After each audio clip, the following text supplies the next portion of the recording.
Hi నేను సతీష్. మరి episode చూశారు కదా, ఆ కంటెస్టెంట్లు అయితే టాప్ 13లో ఎవరు అన్వర్త్ అని చెప్పారు కదా. మీ దృష్టిలో ఈ టాప్ 13లో అన్వర్తి ఎవరు? వీళ్ళు హౌస్లోకి వచ్చిన ఉపయోగం లేదు, మనకు కంటెంట్ రాదు, ఎంటర్టైన్మెంట్ రాదు, హౌస్లో ఉన్న ఒకటే లేకపోయినా ఒకటే, 100% అన్వర్తి అని ఎవరినైనా అనిపిస్తే ఒక మెసేజ్ అయితే పెట్టండి. అట్లాగే మీ దృష్టిలో ఈ 13లో టాప్ 5 ఎవరు ఉంటే బెటర్ అనేది కూడా ఒక మెసేజ్ అయితే పెట్టండి. ఇక మన journalist Satish and news bowl ఛానల్స్లో రెగ్యులర్గా డిఫరెంట్ కంటెంట్తో 2 ఛానల్స్లో వీడియోలు వస్తూ ఉంటాయి. ఫస్ట్ టైం చూసే వాళ్ళు సబ్స్క్రైబ్ చేయండి, అలాగే వీడియోకి ఫస్ట్ లైక్ చేసేయండి.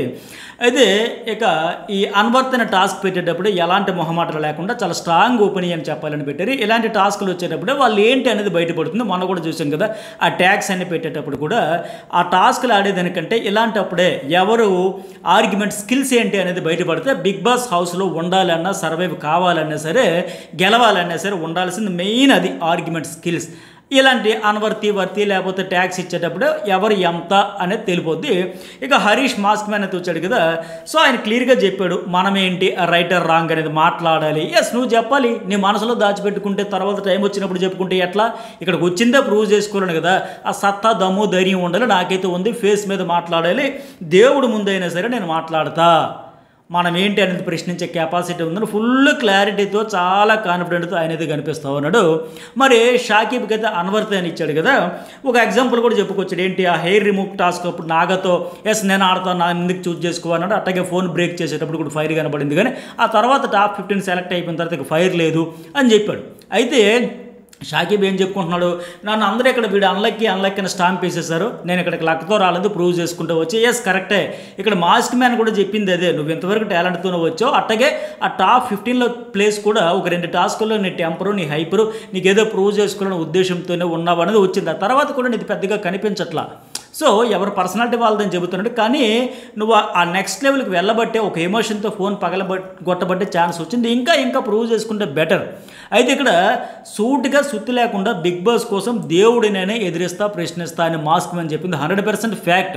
ఈ మాస్క్ మ్యాన్ హరీష్ని చూస్తే చాలా ఇంట్రెస్టింగ్గా అనిపిస్తుంది. ఇదే కదా నేను ఎప్పుడు కూడా బిగ్ బాస్ కంటెస్టెంట్కి ప్రతి సీజన్లో ఇదో 10వ సీజన్, నాకు ఈ సీజన్తో కలిపి నేను చెబుతున్నది, ఓటీటీని కలుపుకుంటే ఎప్పుడు చెప్పేది ఇదే. టాస్కులు ఆడలేడు, కండలు లేవు, ఫిజికల్గా వీకు, కామెడీ చేయలేడు, కుప్పిగంతులు వేయలేడు, ఎంటర్టైన్ ఇవేవి కాదు. నేను జోకులు వేసా, నేను ఎంటర్టైన్మెంట్ చేశాను, నేను కడుపులు పగిలేలా నవ్వించా. ఇది కామెడీ షో కాదు, ఇది కండలు ప్రదర్శించే జిమ్ము ఇలాంటివి కోచింగ్ షాట్ కాదు. ఇది ఒక పర్సనాలిటీ ఏంటి అనేది చూసేది. ఇవేవి ఉన్నా లేకపోయినా అస్సలు ఫరక్ పడదు బిగ్ బాస్ కంటెస్టెంట్స్కి. ఎప్పుడు నేను చెప్పేది ఇదే. అలా ఎదురైతే ఇప్పుడు అక్కడ స్టేజ్లో లైవ్లో కనిపిస్తున్నారు కదా ఇద్దరు, బిందు మాధవి, అభిజిత్, వాళ్ళు కూడా ఈ కండలు ప్రదర్శించేసి టాస్కులు ఎరగదీసేసి మనుషులు ఎత్తిపడేసి తోటి కంటెస్టెంట్లు ఏం గెలవలే, లాజిక్ పట్టుకున్నారు, పాయింట్ పెట్టుకున్నారు, మంచి టైం చూసి ఆర్గ్యుమెంట్ స్కిల్స్తో అదరగొట్టేశారు, చించి ఆరేసేసారు. అందువల్ల సో ఇంకా ఈ విషయం అర్థం కాకపోతే ఎవడేం చెప్పలేడు, చేయలేడు. టాస్కులు మ్యాటర్ కాదు, అది ఆడే విధానం, ఆ తర్వాత జరిగే ఆర్గ్యుమెంట్స్లో ఎవరు ఎంత పర్ఫెక్ట్గా పాయింట్ పెట్టారు ఇదే చూస్తారు. ఇది ఇప్పటికీ అప్పటికీ అర్థం కాదు, అప్పటికీ అర్థం కాదు. వాళ్ళకి షో చూడకపోవడమే బెటర్. మెయిన్ ఏంటంటే ఉండాల్సింది ఈ స్కిల్స్. ఈ హరీష్కి అయితే ఇక్కడ నేను చెప్పొచ్చేది ఇంకోటి ఏంటంటే, ఆయన క్లారిటీ ఉంది, కాన్ఫిడెన్స్ ఉంది, కానీ ఇక్కడ సెలెక్ట్ చేసుకునే షాకీబ్ అయితే కరెక్ట్ కాదనిపించింది నా దృష్టిలో. ఆ హరీష్ వచ్చి అన్వర్త్ అనేది షాకీబ్కి చెప్పాడు కదా, అది కరెక్ట్ కాదనిపించింది. ఎందుకంటే అక్కడున్న చాలామంది కంటే ఈ షాకీబ్ బెటరే కదా, చాలా కంటెంట్ ఇస్తానడు కదా. ఏదో రకంగా ఆయన అమాయకత్వమో, తెలివి తక్కువదనమో, టెన్షన్ అయిపోవడమో, మైండ్ ఉంది, బ్రెయిన్ ఉంది, బట్ టెన్షన్లో ఆడలేకపోతానని చెప్పాడు కదా. ఏదో మొత్తానికి చాలామంది కంటే బెటరే కంటెంట్ అయితే ఇస్తాడు. సో అతడు చూజ్ చేసుకున్నది కరెక్ట్ కాదనిపించింది. ఇక రెండోది ఏంటి, షాకీబ్ వచ్చి హరీష్కి ఏమో అన్వర్తి ఇచ్చాడు.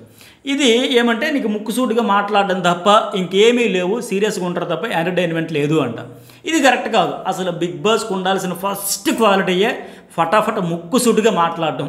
అది షాకీబ్ నోటిదని చెబుతున్నాడు కదా, అది ఉందని ఇంకేం కావాలి, అదైతే ఉంది.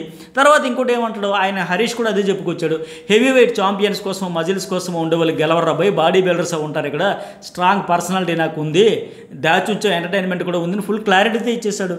అంటే ఇక్కడ షాకీబ్ ఏంటి, మాస్క్ మ్యాన్ అనడం కూడా చాలా కంప్లీట్గా షాకీబ్, వీళ్ళిద్దరూ ఒకరినొకరు చూస్ చేసుకోవడం కంప్లీట్గా రాంగ్.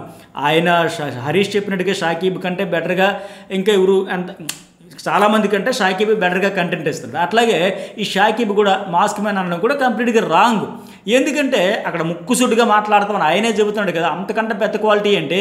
కానీ ఇక్కడ నాకేమనిపించిందంటే షాకీబ్ ఇచ్చినమ్మ వాయనం పుచ్చుకుంటున్నమ్మ వాయనం, ఇక్కడ రివెంజ్ మాదిరిగానే అనిపించింది నాకైతే. పాయింట్ లేదు. ఇప్పుడు కండలు లేవంటే అతను క్లారిటీ ఇచ్చేసాడు, కామెడీ లేదంటే టొన్నలు కొద్ది ఉంచని దాచి ఉంచున్నాడు, ఇంకేం కావాలి. అయిపోతే ఇక్కడ షాకీబ్ ఆట తీరు గమనిస్తే మన నాగతో కూడా హెయిర్ రిమూవ్ కోసం ఆయనతో తర్వాత కూడా క్యారీ చేశాడు. అంటే రివెంజ్ నామినేషన్లో రివెంజ్ చెప్పుకోవడం వస్తుంది తప్ప పాయింట్ పట్టుకోవడం రావట్లేదు ఈయనకి, క్లియర్గా కనిపిస్తూ ఉంది. అట్లాగే హెయిర్ రిమూవ్ టాస్క్ తర్వాత కావచ్చు, ఈరోజు కూడా మళ్ళీ టాస్క్లో చూసారా, నాకు అన్వర్తి అన్నాడు కాబట్టి ప్రూవ్ చేసుకుంటాను అన్నాడు, మళ్ళీ తీసుకున్నాడు, మళ్ళీ గర్వభంగం అయ్యింది. సో ఆ టాస్క్ని గెలవగలిగాడే, గెలవలేదు కదా. సో ఆవేశంతో కాదు, ఆలోచించి సరే ఆయనకి అనిపించింది అని చెప్పాడు. బట్ ఇతను కూడా మిగతా వాళ్ళు కూడా చూసి చెప్పుంటే బాగుంటుంది తప్ప ఈ రివెంజ్ అయితే ఎట్టా ఉంటుంది. రేపు హౌస్లోకి వెళ్ళే సరే పాయింట్ పట్టుకోకుండా నాకు నువ్వు నామినేట్ చేసావు, నీకు నేను చేస్తాను, నాకు నువ్వు వరస్ట్ ఇచ్చావు, నీకు నేను వరస్ట్ ఇస్తా, ఇట్లా కాదు కదా. సో ఇది కూడా మిస్ అయ్యాడు ఇతను. ఇక మూడోది ఎవరు, మనీష్ మర్యాద. థర్డ్ ఎపిసోడ్ తర్వాత నేను ప్రతి ఎపిసోడ్ కూడా ఫైనల్ ఎపిసోడ్ అనే మాదిరిగా హై టెన్షన్తో ఆడుకుంటూ వచ్చా. 2 times విన్నర్ కూడా అయ్యాను. ప్రూవ్ చేసుకున్నాడు ఆయన, తన మిస్టేక్స్ తెలుసుకున్నాడు, మార్చుకున్నాడు, వర్క్ చేసి విన్ కావాలో తెలుసుకున్నాడు. సో నేను వర్తి అన్నాడు, నాకు కూడా అది అనిపిస్తుంది. ఎందుకంటే ఆ ఎల్లో కార్డు కూడా ఆయన పోగొట్టుకునే దానికి ప్రెజర్ అయితే పూర్తిగా ఉండింది. ఏదో ఒకటి కంటెంట్ ఇతను కూడా చేస్తున్నాడు. Smart over smart strategy fail hit ఫట్టా పక్కన పెడితే ఖచ్చితంగా ప్రయత్నాలు చేస్తున్న వాళ్ళు ఎవరంటే ఇప్పుడు మాస్క్ మ్యాన్ హరీష్ కావచ్చు, ఈ మర్యాద మనీష్ కావచ్చు, వీళ్ళంతా ఏదో ఒకటి హిట్ ఫట్టా తర్వాత ముందైతే ఏదో ఒకటి కంటెంట్ అయితే క్రియేట్ చేసేవారు వీళ్ళు. ఆ శ్రేజ కావచ్చు, దమ్ము శ్రేజ, వీళ్ళంతా. అయితే మనీష్ ఏంటి, అన్వర్తి ఏంటి, నాగకి ఇచ్చాడు. ఫిజికల్ టాస్కుల్లో బెస్ట్ ప్లేయర్ ఓకే, ఒక 2 stars కూడా వచ్చాయి ఓకే, కానీ తన వాయిస్ ఒపీనియన్ ఎప్పుడు ఎక్కడ చెప్పింది ఒక్కటి నాకు చెప్పండి చాలు అన్నాడు. నాగా ఏమంటాడు, నాది సేఫ్ గేమ్ కాదు, నా మనస్తత్వమే ఇంత, నేను ఒప్పించను, నాది ఫ్లిప్ కాదు, నాది జంప్ కాదు, నేను హానెస్ట్. సో ఇవన్నీ చెప్పాడు, అందరికీ న్యాయం చేయలేను కదా అని. కానీ ఇక్కడ అర్థం కానిది ఏంటంటే మనీష్ నాగకు కరెక్ట్గానే ఇచ్చాడు. నా దృష్టిలో మనీష్ సెలక్షన్ పాయింట్ 2 కరెక్టే నాగా గది విషయంలో చెప్పడంలో. ఇంతవరకు మనం చూసిన ఈ 14 ఎపిసోడ్లో ఒక్కసారి కూడా ఏ విషయంలో కూడా నాగా గట్టిగా వాయిస్ రేజ్ చేయలే, ఓ స్టాండ్ తీసుకోలేదు. ఇది వాస్తవం, నిజం. నాగాలా మెతకలా ఉంటే హౌస్లో రాణించడం చాలా కష్టం. ఇది పక్కగా సేఫ్ గేమే అయిపోతుంది. ఇప్పుడు నా దృష్టిలో నాగా ఏంటంటే ఇప్పుడు వెళ్ళిపోయిన ప్రసన్న ఉన్నాడు కదా, సేమ్ సాఫ్ట్ నేచరే. ఆ ప్రసన్న అంతవరకు బాగుంది, రియల్ లైఫ్ ఇన్స్పిరేషన్ మోటివేషన్, ఇక్కడికి వస్తే బాగుంటుంది అనుకున్నాం. కానీ ఈ టాస్క్లు ఎప్పుడైతే ఇచ్చారో ఆర్గ్యుమెంట్ స్కిల్స్ వచ్చేటప్పుడు పర్ఫెక్ట్ పాయింట్ చెప్పలేక నేను ఇలా హీట్ ఆఫ్ మూమెంట్లో చెప్పలేను, నన్ను కష్టం అవుతుంది, నాది సాఫ్ట్ నేచరు, దీనికి కొద్దిగా రఫ్ అండ్ టఫ్గా ఉండాలి, నా వల్ల కాదని చెప్పాడు కదా. మరి నా ప్రసన్నకి ఇతనికి పెద్ద తేడా ఏముంది? సేమ్ ఆ ప్రసన్న మాదిరిగా ఈరోజు నాగా కూడా చెబుతున్నాడు, నేను ఇంతే, నా నేచరే ఇంతే, నేను సాఫ్ట్, నేను పొలైట్, నేను ఒబిడియంట్ కాదు కదా, నువ్వు ఆర్గ్యుమెంట్ చెయ్యాలి, నువ్వు ఎందుకు ఇక్కడికి వస్తున్నావు వర్తి అంటే, నాలో చాలా స్కిల్స్ ఉన్నాయి, సమయం రోజు తీస్తా, నేను కూడా వాయిస్ గట్టిగా రేజ్ చేస్తే, ఇగో పలానా మొన్న ఇక్కడ ఒక ఆర్గ్యుమెంట్ చేసి అక్కడ ఒక ఆర్గ్యుమెంట్ చేసి సో చూపుకుంటూ బాగుండేది. అయితే నాగకు లక్ ఉందేమో అనిపించింది. ఇప్పుడు ఆయన షాకీబ్ అన్లక్ అని మాదిరిగా ఇతనికి లక్ కూడా కలిసి వస్తుందేమో. ఆయన చూజ్ చేసుకున్న టీములు గెలవడం, కోఆర్డినేషన్తో గెలిపించుకోవడం, ఇవన్నీ గెలిపి 2 స్టార్లు అయితే వచ్చాయి. కానీ మెతక వైఖరి అయితే మాత్రం ఖచ్చితంగా రేపు హౌస్లోకి వెళ్ళాక సరే ఇదే ధోరణి కొనసాగిస్తే, ఒకవేళ ఇతనికి అవకాశం వస్తే వెళ్తే ఖచ్చితంగా సేఫ్ ప్లే అయిపోతుంది, నో డౌట్. ఫటాఫట్, మొహమాటం లేదు, పాడు లేదు. నీకు ఎందుకలా అనిపించింది, నువ్వు చూసే కోణం నీకు అట్లా అనిపించవచ్చు. బట్ నేను చాలా స్ట్రాంగ్, స్ట్రైట్ ఫార్వర్డ్, సమయం వస్తే ఖచ్చితంగా తీస్తా, వాయిస్ లాజిక్లు పడతా, పాయింట్లు పెడతా, అలా కాన్ఫిడెంట్గా చెప్పాలి తప్ప ఆ ప్రసన్న కుమారు లేకపోతే వెళ్ళిపోయిన శ్వేత మాదిరిగా నేను ఇంతే, నేను సాఫ్ట్ అంటే కాదు, కుదరదు, బండి నడవదు. తర్వాత ఇక నాగయ్య ఏమంటాడు, ఆయన వచ్చినప్పుడు నా మిస్టేక్స్ తెలుసుకున్నా, నేను ఇంప్రూవ్ అయ్యా, 2 stars గెలిచావు. ఆయన కూడా చెప్పింది అదే. అన్వర్త్ ఎవరికి ఇచ్చాడంటే షాకీబ్కి ఇచ్చాడు. రేసులో వెనుకబడిపోయాడు. మనీష్, శ్రేయ వాళ్ళు ప్రూవ్ చేసుకున్నారు. కానీ ఇతడైతే దాటి వెళ్ళకపోతున్నాడు, ఇంకా లాగే అవుతున్నాడంట. ఇక్కడ నాగా కూడా షాకీబ్కి సెలక్షన్ చేయడం అనేది నా దృష్టిలో రాంగ్. ఎందుకంటే టఫ్ ఫైట్ ఇవ్వలేకపోతున్నాడు అని చెప్పాడు. అసలు ఫైట్ అంటే ఏంటి నాగా దృష్టిలో అనేది ఇక్కడ క్లారిటీ లేదనిపించింది. అంత పెద్ద టాస్క్లను కూడా ఇచ్చేసింది లేదు, ఇండివిజువల్గా ఆడించేసింది కూడా లేదు. సో ఎవరి వల్ల కంటెంట్ వస్తుంది అనేది కూడా చూడాలి కదా. ఈ షాకీబ్ వల్ల తొత్తరో, గాబరో, తొందరో, తెలివి తక్కువ, అమాయకత్వం, లక్కో, అన్లక్కో ఏదో కంటెంట్ అది క్రియేట్ చేసుకుంటూ చాలామంది కంటే బెటర్గా ఉన్నాడు కనుక ఆయన చూస్ చేసుకునేది కూడా రాంగ్ అనిపించింది. ఇక కల్కి వచ్చింది, నేనైతే టీమ్ లీడర్ అయ్యా, ద బెస్ట్ ఇచ్చా, వర్స్ట్ నుంచి బెస్ట్, గట్టి పోటీ ఇచ్చాను, ఎవరు వాళ్ళకి పడితే వరకు చెప్పుకుని. అన్వర్త్ ఎందుకంటే డీమన్ పవన్ కోసం చెప్పింది. పాయింట్స్ ఏం చెప్పిందంటే ప్రెజెన్స్ ఆఫ్ మైండ్ లేదు, ఫస్ట్ చెప్పేది వినాలి, అర్థం చేసుకోవాలి, తెలుసుకుని ఆడాలి, అర్థం కాకపోతే అడగాలి. బట్ నువ్వు వినకపోతే గేమ్ ఎట్లా ఆడతావని ఈ కల్కి అయితే చెప్పింది డీమన్ పవన్కి. పాయింట్ ప్రెజెన్స్ ఆఫ్ మైండ్ అయితే లేదు అని. ఈ కుర్రాడని చూస్తే ఎగ్జాక్ట్గా కల్కి ఏదైతే చెప్పిందో సేమ్ నాది అదే ఫీలింగ్. ఎందుకో ఇతడు ఆ సెలక్షన్కి వచ్చిన రోజైతే నేను ఇంకా నా టాలెంట్ చూపించవచ్చా, నేను డ్యాన్స్ చేస్తాను చెయ్యొచ్చా, నేను అది చేస్తాను ఇది చేస్తాను ఫైటింగ్ చేస్తాను రకరకాలుగా విన్యాసాలని ప్రదర్శిస్తాను అన్నాడు. అడిగి మరీ చేస్తే మీరు ఫస్ట్ డే నా రివ్యూ చూడండి, ఖచ్చితంగా ఇదే మాట చెప్పు, పర్ఫెక్ట్గా ఉన్నాడు. ఇంకొంతమంది అయితే అయ్యో నాలో ఈ స్కిల్ ఉంది నేను ప్రూవ్ చేయొచ్చా, నా టాలెంట్ చూపించవచ్చు అని అడగలేకపోయారు. ఇతడు చాలా బెటరు. ఆయనలో ఏం స్కిల్స్ ఉన్నాయో ఎట్లా తెలుస్తుంది, నాకు ఫైట్ వచ్చి అన్నాడు, డ్యాన్స్ వచ్చి అన్నాడు, అది చేస్తే ఇది చేస్తున్నాడు. ఆయనలో ఉన్న అవకాశం అడిగి చూపించుకొని ఒక వరుసగా ముగ్గురుతో కూడా జడ్జీలతో గ్రీన్ కార్డు తీసుకుని పోయి టాప్ 15లో దబేలుమని పడ్డాడు, డైరెక్ట్గా వెళ్ళిపోయాడు. అలాంటి ఆయన ఆ రోజు అంత యాక్టివ్గా కనిపించిన ఆయన తర్వాత ఎక్కడ ఉన్నాడు, సోఫాల్లో ఊరికిపోయి అక్కడే డల్గా ఉంటున్నాడే. ఎందుకో యాక్టివ్నెస్ తగ్గిపోయింది బాగా. కనీసం అప్పట్లో ఆ ఫస్ట్ డే కనిపించినట్లు ఒక 10% కూడా ఈ టాప్ 15లో ఉన్నప్పుడు అతను చూపించలేదన్నది నా ఫీలింగ్. చాలా ఎందుకో ఏదో ఆలోచించుకొని ప్రెజెన్స్ ఆఫ్ మైండ్ ఉండట్లే. అక్కడ కూర్చునేటప్పుడు కూడా యాక్టివ్గా ఉండకుండా అలాగేదో ఆలోచించుకుంటే ఏదో ప్రపంచంలో ఏదో లోకంలో ఉన్నట్టు అనిపిస్తున్నాడు. మరి మీకేం అనిపించిందో చెప్పండి. కలికి ఏదో పర్ఫెక్ట్గానే చెప్పింది నాకు అనిపించింది. అట్లాగే నెక్స్ట్ డీమన్ పవన్ ఏంటంటే చెప్పాడు నా కోసం స్టాండ్ తీసుకుంటా పక్కల కోసం తీసుకుంటా అని చెప్పాడు. అన్వర్తి ఎవరికి ఇచ్చాడు అంటే మళ్ళీ షాకిబే. పాయింట్ టు పాయింట్ మాట్లాడాలి. అవతలవాడు మాట్లాడితే మనం అవకాశమే ఇవ్వకూడదు. నెర్వస్ అయిపోయింది అది అయిపోయింది ఇది అయిపోయింది అంటే అవతలవాడు గెలిచేస్తాడు. సో ప్రెజెన్స్ ఆఫ్ మైండ్ లేదని ఇతర విషయంలో ఆల్మోస్ట్ కలికి ఏవి చెప్పింది అవన్నీ కలిపి తెచ్చి షాకీబ్కి ట్రాన్స్ఫర్ చేశాడో అనిపించింది నాకు. ఎందుకంటే ఇప్పుడు ఈయన చెప్పిన క్వాలిటీస్ అన్నీ ఆయనలోనే డీమన్ పవన్లోనే కనిపించాయి. సో ఆయనలో లేని క్వాలిటీస్ అన్నీ ఆ షాకీబ్లో కూడా లేవు అని ఇచ్చినట్టుంది. ఈ క్వాలిటీస్ అన్నీ చెప్పుకొని తనకు తానే అన్వర్తనిచ్చుకుంటే బాగుండేదేమో సరిపోయేదేమో అనిపించింది. ఇతరులో ఏవైతే లేవో అవే ఆ షాకీబ్లో కూడా లేవని చెప్పడం చూస్తే విడ్డూరంగా అనిపించింది. ఎందుకంటే ఇతడే యాక్టివ్గా లేడు, ప్రెజెన్స్ ఆఫ్ మైండ్ లేదు. మీరు ఒక్కటే పెట్టండి పోనీ, ఇప్పుడు వీళ్ళిద్దరు కంపారిజన్ వచ్చింది కాబట్టి షాకీబ్ డీమన్ పవర్లో ఎవరు వర్తి అనిపించారో మెసేజ్ పెట్టండి, ఎవరు అన్వర్తి అనిపించదు కూడా మెసేజ్ పెట్టండి. ఎవరి వల్ల కాస్త కోస్తే ఈ 14 రోజుల్లో కంటెంట్ వీళ్ళిద్దరితో పోల్చుకుందా షాకీబ్ వల్ల ఎక్కువ కంటెంట్ వచ్చిందా డీమన్ పవన్ వల్ల వచ్చిందా మీరే డిసైడ్ చేయండి. మీరైతే వీళ్ళిద్దరికి ఓటు వేయాల్సి వస్తే ఎవరికి వేస్తారని కూడా మెసేజ్ పెట్టండి. సో ఆ డీమన్ పవన్ కూడా పెద్దగా ఏం చెప్పిన పాయింట్స్ అయితే లేవు. ఆ షాకీబ్ ఏమంటాడు నా టైం వచ్చినప్పుడు మాట్లాడితే ఇంకో ఛాన్స్ ఉందంటే ఇంకెప్పుడు ఉండేది ఛాన్స్, ప్రూవ్ చేసుకోలే ఉన్నంత టైంలోనే. నువ్వు ప్రెజర్లో ఉండేటప్పుడు నిజంగా కుర్రాడు ప్రెజర్లో ఉండేటప్పుడు ప్రెజర్ కుక్కర్లో ఉండేటప్పుడే ఫోన్ పక్కన కొట్టి నాకు లాస్ట్ ఛాన్స్ ఎలాగైనా దక్కించుకోవాలి. అందుకే అంటాను స్ట్రగుల్తో ఉండేవాళ్ళే ఎక్కువగా ఏదో ఒకటి టాలెంట్ తీయాలి బయటపడాలి ప్రూవ్ చేసుకోవాలనే ప్రెజర్లోనే ఆడియన్స్గా ఎమోషనల్గా కనెక్ట్ అవుతుంటారు. సాఫీగా నల్లేరిపోయిన అడకలాగా వెళ్ళిపోతే ఎవరు కూడా కనెక్ట్ అవ్వరు.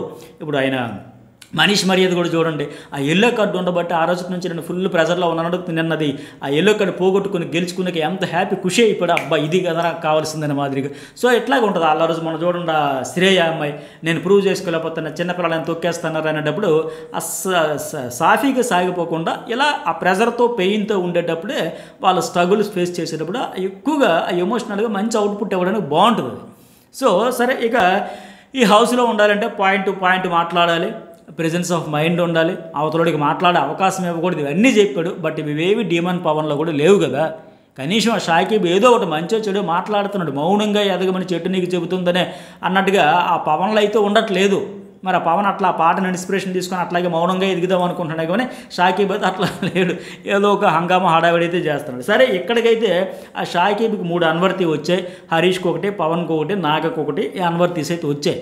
ఆ తర్వాత మరి ఇక్కడ నాకు ఇంకో డౌట్ ఏమంటే మరి షాకీబ్కి 3 అన్వర్తి వచ్చాయి. అలాగే ఈరోజు టాస్క్లో పర్ఫార్మెన్స్ పరంగా చూసినా సరే నువ్వు నాకు అన్వర్తి అన్నా కాబట్టి నీతోనే టాస్క్ ఆడుతాను అన్నాడు. ఆ మాస్క్ మీద హరీష్ని పిలిచాడు, ఆ టాస్క్లో కూడా ఫెయిల్ అయిపోయాడు.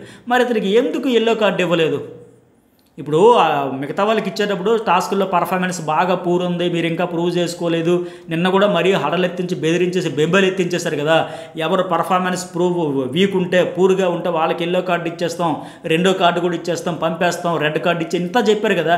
మరి ఈరోజు ముగ్గురేమో అన్వర్తి ఇచ్చారు, ఆ టాస్క్ సరే నేను వస్తానన్నాడు ఫెయిల్ అయ్యాడు, మరి ప్రూవ్ చేసుకోలేదు, మరి ఎందుకు ఇవ్వలేదు, మీకు ఎందుకు ఇవ్వలేదు అనిపించింది ఒక మెసేజ్ అయితే పెట్టండి. అయితే ఇంకా స్టార్లు వచ్చిన వాళ్ళకి ఒకవేళ పంపాలనుకుంటే నాగకైతే స్టార్లోనే ఆయన కూడా ఆర్గ్యుమెంట్ స్కిల్స్ లేకపోయినా గట్టిగా ప్రూవ్ చేసుకునేది లేకపోయినా సో బయటికి మిగతా రకరకాలుగా చాలామంది చాలా ప్రయత్నాలు చేస్తున్నారు, గట్టిగా ఓట్లు వేయించుకుని ఏదో రకంగా హౌస్లోకి వెళ్ళాలి అనే ప్రయత్నాలు చేస్తున్నారు. సో ఇలా కంటెంట్ లేదు, ఎంటర్టైన్మెంట్ లేదు, అసలు వీళ్ళు హౌస్లోకి వెళ్ళా వేస్ట్ అనుకునేటప్పుడు ఇక్కడ ఫిల్టర్ చేసి పంపించిన బెటర్. సో మీకేమనిపించింది అనేది ఈ పాయింట్లో మెసేజ్ పెట్టండి. ఇక్కడ డాలియా వచ్చింది, ఈమెం చెప్తుందంటే తన వర్తి అనింది గివప్ ఇవ్వను స్టాండ్ తీసుకుని సోలోగా ఉన్నానని చెప్పింది. బట్ అన్వర్తి ఏమో హరీష్కి ఇచ్చింది మాస్క్ మ్యాన్కి. రియాలిటీ అంటాడు కానీ మెయింటైన్ చేయరంట, బ్యాక్ బిచ్చింగ్ చేస్తారంట, గేమ్తో సంబంధం లేకుండా చాలా పర్సనల్గా వెళ్ళి పర్సనల్ అటాక్ చేస్తారు అని చెప్పింది. ఇంకా పెద్ద స్టేట్మెంట్ ఏమంటే ఆయన బిహేవియర్ నాకు not for good this house అని చెప్పేసి చెప్పింది. ఆమెకు అసలు అతని బిహేవియర్ ఈ హౌస్కి అసలు సెట్టే కాదనిపించిందంట. సరే అమ్మ, మరి నీతో ఏం పర్సనల్ అయ్యాడండి? నిన్న ప్రోమోలో కూడా గట్టిగా శ్రీముఖ్ అందరూ ఒక ఎక్స్ప్రెషన్ ఇచ్చి వాళ్ళు జడ్జిలు మనం అందరం చూసాం, ఏమంత పర్సనల్గా అయ్యాడంటే నాతో కాదని. మరి ఎవరితో అయ్యారంటే అది కాదని చెప్పలేకపోయింది. మరి ఇదేంటిది చెప్పాలి కదా. నువ్వు అన్ని మాట్లాడినప్పుడు, అన్ని ఎలిగేషన్ చేసినప్పుడు బ్యాక్ పిచ్చింగ్ అన్నావు సరే, రియాలిటీ మెయింటైన్ చేయట్లేదు అన్నావు సరే, పర్సనల్గా వెళ్ళి పర్సనల్ అటాక్ చేస్తారు, ఆయన బిహేవియరే సెట్ కదా ఈ హౌస్కి అనేటప్పుడు ఎందుకు నీతో అనేటప్పుడు చెప్పావా ఇగో నాతో ఈ సందర్భంలో ఈ మాట అన్నాడు, లేకపోతే ఎట్లా చేశాడు, ఇలా బిహేవ్ చేశాడు, బిహేవియర్ గురించి కూడా మాట్లాడినప్పుడు ఎందుకు ఒకే ఎగ్జాంపుల్ చెప్పమంటే చెప్పలేకపోయింది ఆమె. ఆయన నేను స్ట్రైట్ ఫార్వర్డ్ బటర్ పూయిను, మీకోసం నేను రాలా, ఎవరి కోసం రాలా, నా కోసం నేను వచ్చా. ఒకటే ఈ మాస్క్ మ్యాన్ హరీష్ని చూస్తే ఒక మిషన్ మీద వచ్చాను, ఆ మిషన్ కంప్లీట్ చేసుకుని వెళ్ళాలి అని చాలా కసితో సీరియస్గా ఉన్నాడని అర్థమవుతుంది. సో అందుకే ఆయన ఇక్కడ అన్నట్టుగా చెప్పే పాయింట్లో పస ఉండాలమ్మ, నసగాదంటే ఇది ఎగ్జాక్ట్లీ పర్ఫెక్ట్. ఆవిడ అన్ని పాయింట్లు చెప్పింది కానీ ఒక్క లైవ్ ఎగ్జాంపుల్ చెప్పండి చెప్పలేకపోయింది. సో నసకాదు ఉండాల్సింది, పస ఉండాలి. మరి ఎందుకు వచ్చిందో, ఎందుకన్న మాటలు చెప్పిందో అర్థం కాల. ఇప్పుడు పైగా ఏంటి, ఏ రోజుకి ఆ రోజు అక్కడ జడ్జిలు కూడా ఫీడ్బ్యాక్ ఇస్తున్నారు, చెబుతున్నారు వాళ్ళ టాస్క్ల పర్ఫార్మెన్స్ ఏంటి, ఆర్గ్యుమెంట్ స్కిల్స్ ఏంటి అని వీళ్ళు కూడా లైవ్లో చూస్తూ ఉన్నారు. సో ఇంత చూశాక, జడ్జిలు ఫీడ్బ్యాక్ ఇచ్చాక ఎవరు యాక్టివ్గా ఉంటున్నారు, ఎవరు కంటెంట్ క్రియేట్ చేస్తున్నారు, ఈ షోకి ఎవరు సెట్ అవుతారు అనేది తెలుసుకునేదానికి కదా మెయిన్ అగ్ని పరీక్ష కాన్సెప్ట్ అంతా పెట్టింది. ఇవన్నీ పెట్టాక వీళ్ళు చూసాక కూడా ఆమెకు ఇంకా అర్థం కాకపోతే ఎట్లా? మరి ఇన్ని చూశాక ఏ రోజుకి ఆ రోజు ఫీడ్బ్యాక్ చూస్తూ తెలుసుకున్నాక కూడా ఇంకా బోల్తా పడితే ఇంక బిగ్ బాస్ హౌస్లోకి వెళ్తే ఇంకెలా ఉంటారో అర్థం చేసుకోవచ్చు, ఊహించుకోవచ్చు. అవతల వాడికి ఒక వేలైతే చూపించుకో, నీలో ఇది మైనస్ అనేటప్పుడు నువ్వు ఒకటైనా చూపించాలి, ఎగ్జాంపుల్ చూపించలేకపోతే ఎట్లా? ఆవిడైతే ఇది అయిపోయి ఇక సోల్జర్ పవన్ వచ్చాడు. ఆయన ఏంటంటే నేను ఇంప్రూవ్ చేసుకుంటాను, ప్లస్లు మైనస్లు ఉంటాయి, నేనైతే వర్తి అనిపిస్తుంది అన్నాడు, తప్పు చేస్తూ ఒప్పుకునే దమ్ము ఉంటుంది అన్నాడు. ఓకే, అన్వర్తి ఎవరంటే కల్కి అంట. ఆమె మీద పర్ఫెక్ట్ ఒపీనియన్ అంటూ నాకు ఇంతవరకు ఫామ్ గల నిన్న కూడా పక్కన పెట్టారు కదా, అసలు పాజిటివా నెగిటివా ఏదో ఒకటి, అది కూడా మైనస్. ఇప్పుడు షాకీబ్ అంటే తొత్తర తెలివి తక్కువగా ఆడుతాడేమో, అమాయకంగా ఆడుతాడేమో, లక్కుని ఎదురొచ్చినా దాటుకుంటూ పోతాడేమో, ఏదో ఒక ఒపీనియన్ అంటే ఫామ్ అయింది హౌస్ మేట్స్కి. అట్లాగే ఆడియన్స్ కూడా ఇది ఉంటే బాగుంటుందేమో, ఏదో కసి ఉన్నట్టు ఉంది, లేదా మాస్క్ మ్యాన్ మీద ఒక మనీష్ మర్యాద మీద ఇలా ఒక ఒపీనియన్ ఫామ్ అయ్యింది. బట్ ఈ అమ్మాయి మీద లేదని, ఆర్గ్యుమెంట్ లేదు, స్కిల్స్ లేదు, ఒక థాట్ ఆఫ్ ప్రాసెస్ క్లారిటీ లేనట్టుంది, పాయింట్స్ పెట్టడంలో కూడా పర్ఫెక్ట్ లేదంటే ఎందుకో మరి కల్కి కూడా నాకేమనిపించిందంటే చాలా క్లియర్గా ఆవిడ ఎందుకో డిఫెన్స్ మోడ్లో ఉంటుంది అనిపిస్తుంది. న్యాచురల్గా రియలిస్టిక్గా ఉండొచ్చు కదా, ఎందుకు టెన్షనా, భయమా, ఏమో అయిపోద్దానా, ఎందుకు ఓపెన్గా ఎస్ వచ్చాను, నా ప్రయత్నం నేను చేస్తాను. ఇప్పుడు ఆ అమ్మాయి శ్రీజ ఉంది, నాకు డబ్బా రేకులు రాని అంటారు, నా వాయిస్ ఇరిటేటింగ్ ఉంటుంది, నా వాయిస్ చూస్తే భయపడిపోతారు, ఆ మొహమాటంగా బిందు మాధవ్ అనే సరే అక్క నువ్వు అంత మొహమాటంగా అని చెప్పక్కల, నా వాయిస్ అంత బాగోదు నాకు తెలుసు అని మైనస్లు చెప్పుకుంది, ప్లస్లు చెప్పుకుంది, ఉన్న దాంట్లో ప్రూవ్ చేసుకుంటున్నారు కదా. ఈ అమ్మాయి ఎందుకు ఫస్ట్ నుంచి కూడా డిఫెన్స్ మోడ్లో పడిపోయింది ఎందుకో మరి కల్కి. ఆ మనీష్ మర్యాద ఆ రోజు ప్రీ ప్లాన్ షాకీబు ఈ అమ్మాయి టాస్క్ అనడం వల్ల ఏమైనా డల్ అయిపోయిందేమో కానీ మరి ఎందుకో అంత యాక్టివ్గా కాన్ఫిడెంట్గా లేదు. ఇక శ్రేయ వచ్చింది, ఎంటర్టైన్ చేస్తా, స్మైల్ తెప్పేస్తా అన్నది, అదొకటే చాలదమ్మా, హైపర్గా ఉంటానని కానీ ఇంకా కావాలి. అయితే ఇప్పుడు కూడా అన్వర్తి ఎవరికంటే కల్కికి చెప్పింది. ఇప్పుడు మాస్క్ ఎవరితనో ఆర్మీ మన పవన్ చెప్పింది, ఈ శ్రేయ చెప్పింది, ఆల్మోస్ట్ ఇద్దరు ఒకే పాయింట్లో కల్కి విషయంలో. బయట చాలా హైపర్ యాక్టివ్, గట్టిగా లోడా మాట్లాడుతూ లౌడ్ వాయిస్ ఉంది, బట్ ఇక్కడికి వచ్చి సౌండే లేదు. అసలు అది ఒరిజినల్ ఇది ఒరిజినల్ తెలియట్లేదు. ఆడియన్స్కి పెద్ద క్వశ్చన్ మార్క్ అయిపోద్దాం రేపు హౌస్లోకి వెళ్తుంటే. కల్కి అట్లాగే అనిపిస్తుంది, మరి ఎందుకు డల్ అయిపోయి. ఫస్ట్లో చెప్పింది ఆ ప్రోమోలో, రెండో రోజు ఇప్పుడు ప్రోమోలో నేను బిగ్ బాస్లో ఉంటా, ఆడతానికి ఎమోషనల్గా, ఆ ఎమోషన్ కానీ ఆ ఫైర్ కానీ అయితే మిస్ అవుతుంది, ఫీల్ అయితే కలుగుతుంది. మరి మీకేమనిపించింది వీళ్ళందరిలో అనేది ఒక మెసేజ్ పెట్టండి.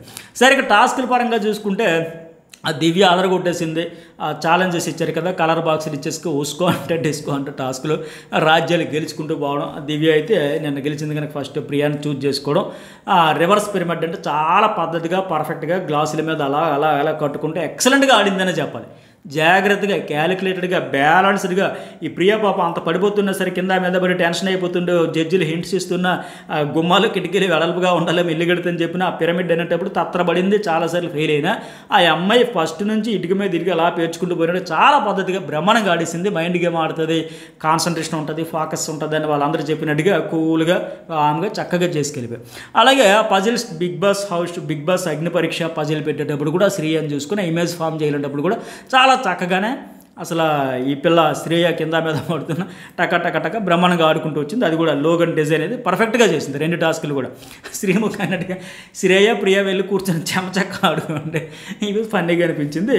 ఇక తర్వాత దివ్య మళ్ళీ స్ట్రాటజీ కూడా బాగుంది, అక్కడ బ్రేక్ తీసుకోవడం బెటర్ కదా, వాళ్ళు కొట్టుకొని ఒకరిని తీసేస్తే నాకు కాంపిటీషన్ తగ్గుతుంది కదా, అది ఉండాలి. ఆ స్ట్రాటజీ కూడా ఉండాలి. ఊరికే ప్రెజర్ పెరిగి స్ట్రెస్ పెంచుకొని ఎందుకు, వాళ్ళు తేల్చుకుంటారు. తర్వాత రౌండ్లో చూసుకో, ఆల్రెడీ 2 టాస్క్లు ఆడింది, ఈ పిల్ల ఆడుతుంది, గెలుస్తుంది, ప్రూవ్ చేసుకుంది కదా, మళ్ళీ తుత్తరైపోవాల్సిన అవసరం లేదు. అది కూడా మంచిది స్ట్రాటజీ, ఆ మూవ్ కూడా. అలాగే ఇంకెవరు, ఆ షాకేబ్ ఇక్కడ హరీష్ని తీసుకునే ఆ టాస్క్ కోసం ఎంపిక చేసుకున్నాడు ఆయన. ఎందుకంటే అన్వర్తి అనింది కదా అని. అక్కడ శ్రీముఖుడు అనేది మనం చెప్పినట్టుగా ఓహో అన్వర్తి వేసినందుగా ఆ షాకేబ్ కూడా అదే చెప్పాడు, అవును అన్వర్తి అన్నాడు కదా అందుకని. అంటే ఇతను కేవలం ఏంటంటే రివెంజ్ టైపే, ఇంకేదో మంచి ప్రయత్నం చేస్తుంటే బాగుండు. సరే ఆ కాలు చేయగట్టుకుని ఒక బాల్స్ తీసి నెత్తి మీద బాస్కెట్లు వేసుకున్నప్పుడు హరీష్ ఏకపక్షంగా వార్ వన్ సైడ్ అనే మాదిరిగా టాస్క్ అయితే లాక్కుంటూ ఆడుకుంటూ ఇంకా డిక్లేర్ అయిపోయి వన్ సైడ్ చక్కగా బ్రహ్మాండంగా ఆడుకుంటూ వచ్చేసాడు చక్కగా. ఇక హరీష్ మళ్ళీ ఇక్కడ మంచి స్పోర్ట్ స్పిరిట్ ప్రదర్శించాడు. నాగ లాస్ట్ టాస్క్ బాగా ఆడాడు కనుక మంచి కాంపిటీషన్ కనుక ఆయనతోనే ప్లే చేస్తున్నాడు. ఆ యాక్వేరియంలో వాటర్ పోసి ఆ వాటర్లో బౌల్ పెట్టి ఆ బౌల్లో కలర్ వాలి ఇతడు ఒకసారి అతడు ఒకసారి వేస్తే ఎవరు వేసేటప్పుడు మునిగితే వాళ్ళు అవుట్ అనేది టాస్క్ కూడా మంచిగా ఇంట్రెస్టింగ్ ఉంది. ఆ బ్యాలెన్స్ కోల్పోకుండా జాగ్రత్తగా వేసామా లేదంటే ఒక్కొక్క చుక్క ఎంత తక్కువ వేస్తే అంత బెటర్. అయితే వాస్తవానికి హరీషే ఎక్కువ కలర్స్ వేసుకుంటూ వచ్చాడు. అది వేసేటప్పుడు ఎక్కువగా స్లోగా వేసేటప్పుడు ఆ బ్యాలెన్స్ మిస్ అవుతున్నా ఆ నాగ జస్ట్ ఒక డ్రాప్ వేసామా లేదంటే వేసుకుంటూనే వచ్చాడు. కానీ ఫైనల్గా వచ్చేసరికి ఆయన వేసినప్పుడే లాస్ట్కి అయితే అవుట్ అయిపోయాడు. ఈ టాస్క్లు కూడా బాగున్నాయి. మొత్తానికి హరీష్ కూడా 2 టాస్క్లు ఆడాడు, ఆ 2 టాస్క్లు గెలిచాడు. ఆ అమ్మాయి దివ్య కూడా మంచి ఫైట్ ఇస్తారు ఇద్దరు అనిపించింది. ఇక 3వ టాస్క్ వీరిద్దరికి పెట్టినారు కదా, ఆ పింక్ ఎల్లో బాల్స్ మనకు ప్రోమోని చూస్తే హై పెట్ట వచ్చింది. ఆ దివ్య పోల్లో ఎక్కువ పింక్ బాల్స్ ఉన్నట్టుగా ఆవిడే గెలిచినట్టుగా ఇచ్చారు. ప్రోమో సంగతి తెలుసు కదా, జిమ్మిక్లు మ్యాజిక్లు అని చేసి మనల్ని మిక్సింగ్ చేసి ఒకటి చూపిస్తారు. బట్ నేను జస్ట్ ఆ ప్రోమోని చూసి మాత్రం అనుకుంటున్నా మాస్క్ మ్యాన్ హరీష్ గెలిచి ఉంటాడేమో అని. సో నాకైతే అట్లా అనిపిస్తుంది. మరి మీకేమనిపించింది ఈ ఓవరాల్గా అన్వర్తి ఎవరు వర్తి ఎవరు, అట్టగే ఈ దివ్య హరీష్ గేమ్ గురించి కానీ మీ టాప్ 5 ఎవరు అనేది కూడా మెసేజ్ పెట్టండి. ఫస్ట్ టైం చూసే వాళ్ళు లైక్ చేయండి, సబ్స్క్రైబ్ చేయడం అయితే మర్చిపోకండి.